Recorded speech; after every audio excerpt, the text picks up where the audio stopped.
Salut à tous, on est de retour pour faire un tour d'horizon de toutes les théories possibles pour la saison 7. On va s'amuser un peu avec pas mal d'idées qu'on a eues sur ce que peut être le futur de Westeros et de Game of Thrones en général. King's Landing, c'est quand même l'endroit où on a le plus d'incertitudes sur l'avenir des personnages qui s'y trouvent. Cersei vient de faire tout péter, clairement. Littéralement, ouais. Elle est au pouvoir, c'est un pouvoir fragile. On voit très bien que Daenerys arrive avec ses bateaux. Je ne sais pas si elle va directement à King's Landing ou si elle passe par les îles de Fer, mais dans tous les cas, la menace approche. Beaucoup de choses circulent sur le fait que Cersei est dans l'obligation de faire des alliances, et ça passe souvent à Westeros par le mariage. Qui ça peut être? Moi, je vois bien, comme je suis un grand fan, et je pourrais faire une émission d'1 heure sur lui, le Euron Greyjoy, qui est le Drown God. Laisse tomber, il est magique. Il est magique. Je pense qu'un mariage avec lui serait le bienvenu, puisque justement, c'est l'ennemi de Theon Greyjoy qui revient avec Daenerys. Ça lui fournirait une flotte, ça lui fournirait une armée. Et c'est surtout la dernière chance. Oui, voilà, à Westeros, il n'y a quand même pas grand monde Bah, c'est ça, je pense qu'il avec lui- qui s'allier. Parce il que lui tout le reste- monde déteste les Lannister. Ah oui, non, mais il lui reste plus que ça en fait. C'est- Clairement, en y réfléchissant un peu, enfin le seul qui tient la route à peu près Ouais. et qui serait même à se marier ou enfin Oui, il veut à offrir sa bite, Ouais, voilà, il veut c'est offrir ça. sa bite à tout le monde. Donc après, il a très envie de l'offrir à Daenerys visiblement, mais mais si ça peut être Cersei, pourquoi pas. Mais non, en fait, je sais pas. Cersei, je la vois plus comme la grande méchante, en fait, si tu veux, qui impose son pouvoir et qui a pas besoin de se marier, quoi. Ouais, Qui est là, qui flirte encore avec son frère, mais le problème, c'est que finalement, Cersei est quand même vachement en danger pour la saison 7 à venir. bien sûr. Ouais. Bon, elle a été, toute la saison 6, elle a été en danger, mais elle s'en est sortie brillamment. Mais Mais je pense que la référence à Néron Ouais. dans cette saison prouve bien qu'elle est super sûre d'elle, quoi. ouais. Et au même titre que Néron, je pense qu'il va. Enfin, ça va très mal finir pour elle. Surtout C'est, quand on pense à la prophétie qui dit que une fois que tous ses enfants sont morts, etc., ce qui est le cas, elle se fera tuer par son petit frère, il me semble, et surtout une femme plus jeune qu'elle, viendra contrecarrer son pouvoir et prendre le pouvoir à sa place. On pensait à un moment que ce serait Marjorie. Bon, Marjorie, plus le cas. non. elle est un peu cuite là. Une apparition d'ailleurs éclair, hein, quand même. La saison 6, elle a beaucoup subi. Et il reste Sansa ou Daenerys. Rajoutons à cela Jaime. Moi, je pense vraiment que tout ce qui s'est passé à King's Landing va créer des tensions entre Jaime Et la mauvaise en fait, Ouais. Jaime. Je pense qu'il y aura un énorme problème entre Jaime et Cersei à la saison 7. Qu'il va forcément y avoir un affrontement. Et puisque moi, je suis persuadé qu'on arrivera au bout où Jaime va tuer Cersei. Et donc réaliser la prophétie. On est dans le couple tragique, etc. Frère et sœur, amour incestueux, un accès de rage, un truc incontrôlé, etc. Je pense que Jaime va tuer Cersei. Ah, là, elle s'en sort brillamment, mais en même temps, elle est dans une situation qui est hyper délicate. Donc, C'est le climax avant la chute, voilà, je pense. Exactement. Je pense que Elle a eu son heure de gloire et enfin une très belle scène d'ailleurs. Mmh. Rappelons-le. Franchement, même au niveau musical et tout, c'était assez grandiose. clairement. Et on la voit avec son verre de vin. Je pense que c'était son moment de gloire, c'est ça. effectivement. Et la saison 7, ça va être un peu un enfer pour elle. Ouais. Alors, on va procéder géographiquement. On change de région. On est un peu au nord de King's Landing, mais on ne sait pas très bien où elle est. C'est Arya. Arya qui, on l'a vu dans le dernier épisode, C'est téléporté. se venge de Walder Frey. Et se ouais, venge de ouais, Walder Frey. elle va assez vite. Elle va assez vite. Très très vite, très efficace. Quel est l'avenir d'Arya? C'est un peu la question. Je pense que c'est un personnage solitaire. Je la vois pas forcément revenir retrouver Sansa et Jon. Je pense elle doit d'abord exécuter sa kill list. Je la vois plus descendre vers King's Landing, continuer son œuvre, essayer même de tuer Cersei. Ou elle a autre chose à faire je la vois pas. Je vois pas la réunion de famille hyper émouvante, etc. Je pense que c'est vraiment le genre de personnage. Il y a toujours un personnage dans une série qui est un peu le mec seul. Ouais, le freelance voilà. quoi, qui fait un peu ce il qu'il est veut. auto-entrepreneur, quoi. C'est ça. Moi, Arya, c'est un personnage que j'aimais beaucoup au début et que j'ai complètement lâché. Après, pour la théorie de la saison 7, effectivement, elle est un peu en freelance, etc. Mais tout dépendra en fait de ce que fait Mélisandre, parce qu'on sait pas trop où elle va. Et je pense que les deux sont plus ou moins liés. Si elles se croisent, Dans une taverne, comme ça arrive souvent dans Game of Si elles Thrones. se croisent, on a le problème que Mélisandre est sur la liste d'Arya. Il y a plein de possibilités. En fait, je vois bien Arya, tuer Baelish. Je trouve que ce serait un truc qui fonctionnerait. Une sorte de vengeance. Elle apprend que c'est lui qui a tué, qui a fait tuer Ned, etc. Donc elle le rajoute à sa liste, elle le tue. Il y a plein de trucs fous. Par exemple, on a pensé à un truc complètement délirant. Mais imaginez Arya qui, avec sa technique de son visage, prend le visage de Jaime et tue Cersei. Ce qui fait qu'elle exécute sa kill list et en même temps, elle confirme la prophétie qui serait que tu te fais tuer par ton petit frère. Ouais, Bon, c'est même pas si vraiment c'est le petit frère, Arya, ouais. je trouverais ça hyper beau, mais bon, ça, on s'emballe complètement. Mais Mais moi, avec Arya, ouais. on est plein de possibilités. J'ai l'impression que c'est vraiment le personnage Joker, quoi. C'est genre, on sait plus quoi faire. Bah, tiens, Exactement. balance Arya. Non, moi je suis plus pour vraiment Jaime qui tue. Le symbole serait beaucoup plus fort, quoi. Que le vrai Jaime tue la vraie Cersei. En fait, moi je la vois pas finir sa liste, en fait. Je la vois pas finir sa liste. Je sais pas pourquoi. Enfin, Tu la vois mourir avant. pas mourir forcément, mais. Genre arrêter. Genre, ouais, se dire, bon, j'en ai fait suffisamment. Peut-être, hein, je sais pas. C'est Ouais, c'est pas du genre à rentrer à la maison tranquillement et se caler peut-être pas sur le rentrer à la canapé, tu maison. vois. Non, peut-être pas de rentrer à la maison, mais se faire rattraper par justement les responsabilités Stark, etc. Ouais. Tu vois, enfin, un truc comme ça. On sait très bien que dans la série, rien n'arrive comme ça devrait être, et je pense que Arya va se faire rattraper par tout ça, ou alors peut-être mourir, hein, j'en sais rien. C'est pas impossible, mais en tout cas, je pense que c'est un personnage qui a plein de possibilités. Ils sont encore plein de marge de manœuvre, donc ça donne vraiment envie pour la saison 7.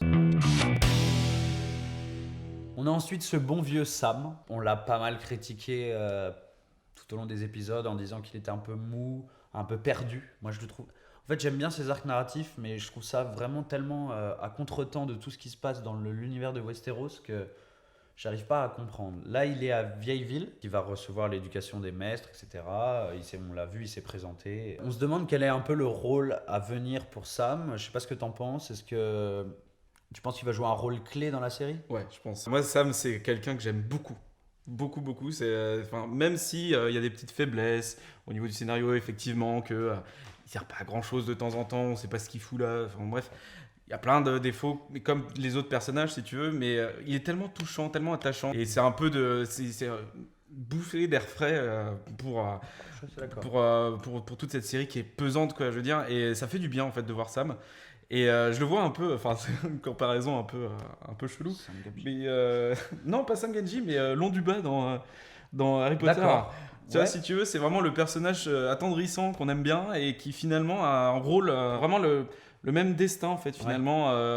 Quelqu'un Non, que tu dis, bon, bah il est là parce qu'il est gentil et qu'il faut attendrir un peu le truc, mais qui finalement a un rôle important à jouer. Et on le voit bien en fait arriver lui avec Harry Potter d'ailleurs, dans une immense bibliothèque qui fait vraiment penser à Ouais, Poudlard pour le coup. exactement. Ouais. Là, Mais non, je le vois vraiment jouer un rôle donc, important dans les prochaines est-ce saisons. que c'est par ses recherches, c'est comment dire, est-ce qu'il va faire une découverte? On sait qu'il a pris l'acier valyrien, l'épée en acier valyrien de sa famille. On sait qu'il fait des recherches sur le Dragon Glass. Peut-être que c'est là son rôle, c'est justement de trouver l'arme idéale pour battre les marcheurs blancs. Beaucoup de gens pensent que justement il va être rattrapé par l'histoire.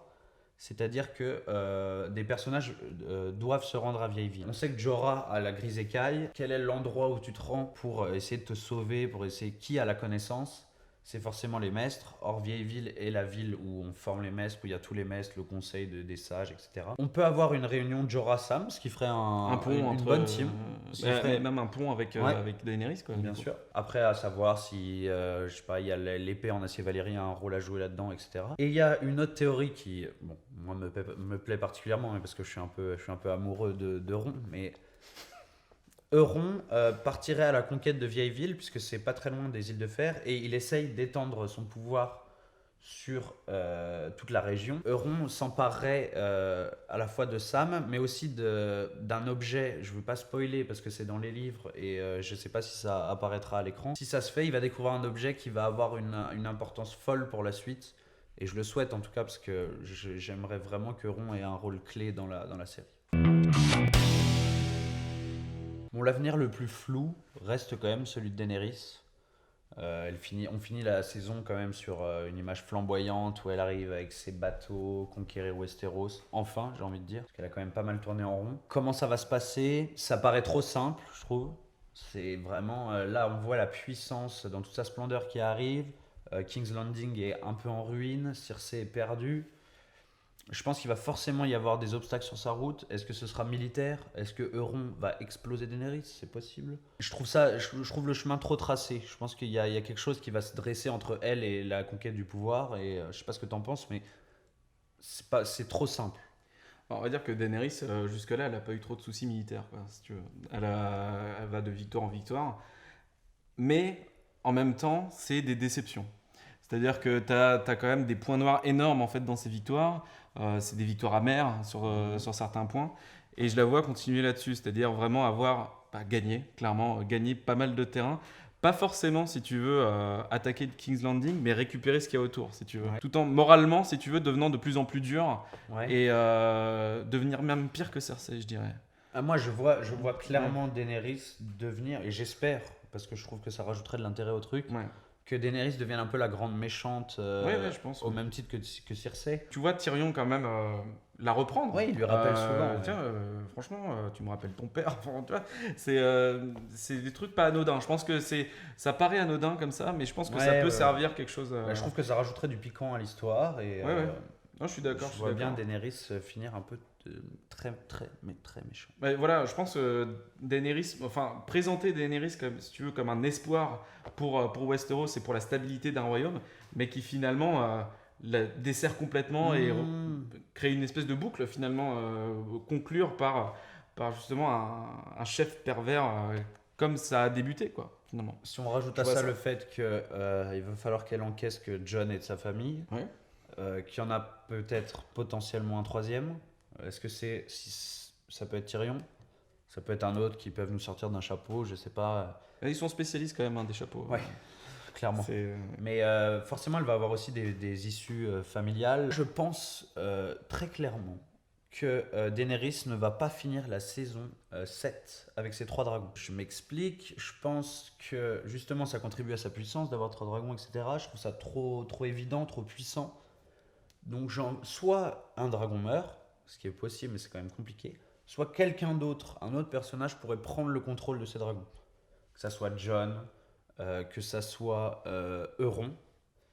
Parce que bon, là j'en ai plus rien à foutre, j'ai envoyé un gros spoiler alerte.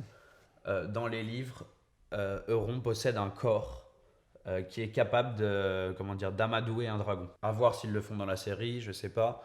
Mais si c'est le cas, ça peut devenir intéressant au cas où il arrive à récupérer un dragon. Mais dans tous les cas, je pense que Daenerys va perdre un peu de sa puissance dans la saison 7. Elle va être soumise à plein d'obstacles. Et je vois pas trop l'avenir en rose pour Daenerys. J'aime bien cette idée de partage des dragons en fait, mais je pense que voilà, Daenerys, on parlait de dilemme moral, etc. avec Daenerys, et je pense que vraiment sa défaite va venir de là, c'est-à-dire qu'elle va aimer le pouvoir plus que tout, et finalement partager, parce que 3 dragons, 3 Targaryen, tu vois, enfin, je pense que voilà, elle en a 3, elle va devoir les distribuer. Bien sûr. Je pense que ça va créer une tension, mais de Daenerys en fait. D'accord. Elle va pas vouloir partager. Je pense que ça va venir de là. Sa défaite va venir de là, je pense. Ouais. Sale saison 7 pour Daenerys. Ouais, sale saison 7. Dans le Nord, les choses sont pas si faciles, bizarrement. Alors on peut penser que les choses sont réglées. Jon est roi du Nord. Il a Sansa à ses côtés. Il lui dit on se séparera plus jamais, machin. Je serai là pour veiller sur toi. Mais on voit Baelish dans le fond de la salle. Moi, je pense la saison 7 va être vraiment comment dire. Il va y avoir une belle opposition entre Baelish et Jon. On a su que Baelish veut le pouvoir et Sansa. Quel meilleur moyen d'offrir les deux en même temps, c'est de détrôner Jon. Je le vois bien comploter en interne, essayer de déstabiliser Jon, de dresser Jon contre Sansa. Il va y avoir plein de choses qui vont se passer. Jon, lui, on sait que c'est un homme du Nord, on l'a jamais vu au Sud d'ailleurs. Il a jamais passé la frontière. D'ailleurs, c'est étonnant de le voir même à Winterfell en fait, hein, parce que c'est. Bah ouais, c'est vraiment un mec, on a l'habitude de le voir galérer en moon boots dans la neige. Sansa, je trouve qu'elle a plus un destin qui l'amène vers le sud. Il y a forcément quelque chose qui va se dresser entre eux et qui va les séparer. Moi, je vois clairement Baelish en fait réussir ses coups, c'est-à-dire séparer vraiment Sansa et Jon et échouer juste après en fait et mourir en fait avec Sansa, faire perdre Sansa en fait à cause de Baelish. Tu vois vraiment la chute de Sansa à cause de Baelish. C'est-à-dire que vraiment faire en sorte que Sansa accepte les propositions de Baelish Je pense qu'il va y arriver, hein, clairement. c'est possible. Il y a des possibilités que ça arrive.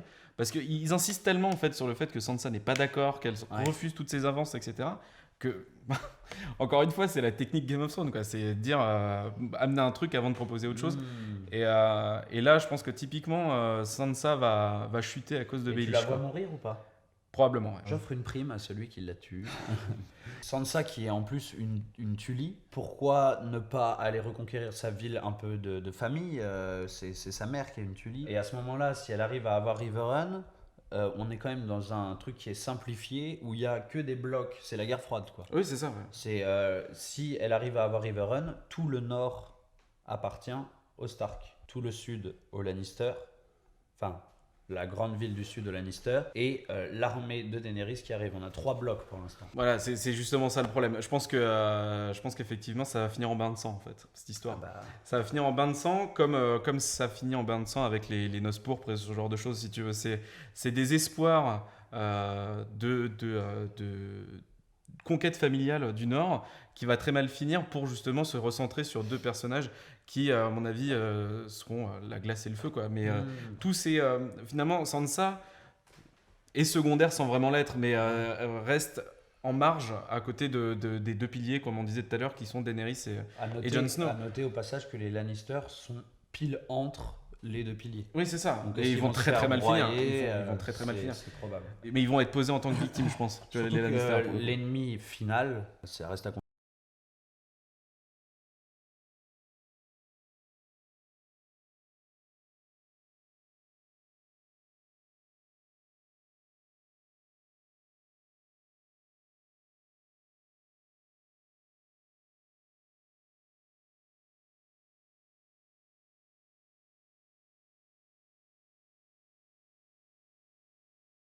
Et les marcheurs blancs, il peut y avoir une association possible. J'y crois moyen, mais... Moi aussi, je crois bien, quand tu regardes dans la saison 5, la grosse attaque, etc., Ouais. il s'est déjà confronté aux marcheurs blancs. C'est pas des personnes. Oui, ils sont ces pas gens-là. dotés de raison. Toi, tu peux pas, il Ouais. n'y a pas de raison, tu peux pas, comme ce qu'il a fait avec les sauvageons, faire un pacte d'alliance, Exactement.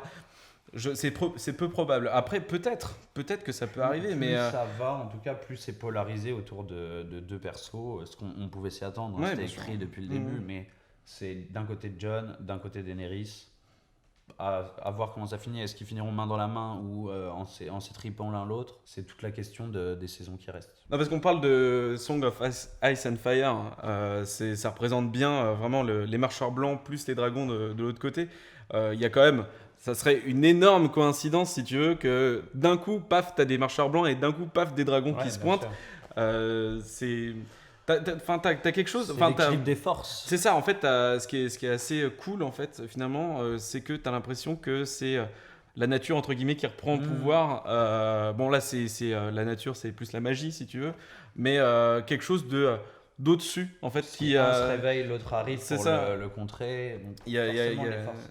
les D'autant grosses forces qui se que là, on n'en a pas parlé, mais la situation de Bran est quand même assez claire. Il arrive au pied du mur, il veut retrouver son frère, qui va traverser le mur. On nous a bien fait comprendre avec Benjen que le mur, c'était pas que de la glace, c'est aussi des pouvoirs, des sortilèges qui protègent des marcheurs blancs. Or, on a vu que la marque que le roi de la nuit avait apposée sur Bran est capable de briser ces sortilèges. Forcément, c'est sûr que ça va se passer comme ça. Bran va franchir le mur et permettre aux marcheurs blancs de franchir ce mur. Ce mur va tomber, moi je le vois tomber gros comme une maison. Bah, c'est sûr, rien que pour le kiff, en fait, je pense je qu'ils vont le faire. Non, parce qu'on aurait pu se dire la bataille finale aura lieu au pied du mur. Non. Mais non, je pense que ça se jouera ailleurs. De toute façon, l'hiver est là, donc du coup, ça leur permet d'avancer. De toute façon, c'est tout le centre justement d'intérêt Ouais, de bien cet sûr. hiver qui arrive, quoi. C'est permettre aux marcheurs blancs de descendre au sud. Ça y est, c'est la fin. This is the end. C'était bien. Ouais, c'était bien. Je suis un peu triste de vous quitter. N'hésitez pas à aller sur la chaîne pilote de Nico. Vous êtes le bienvenu. Tout savoir sur les séries, il y a tout ce qu'il faut. Il y a tout, Comme chez absolument Casto. tout. Voilà. Pardon. On se retrouve l'année prochaine pour une nouvelle saison. En ce qui me concerne, on va peut-être se retrouver plus rapidement. On a des projets en cours. On ne sait pas si ça va se faire, mais j'espère en tout cas. Je vous dis salut et n'oubliez pas, abonnez-vous. Ciao. Ciao.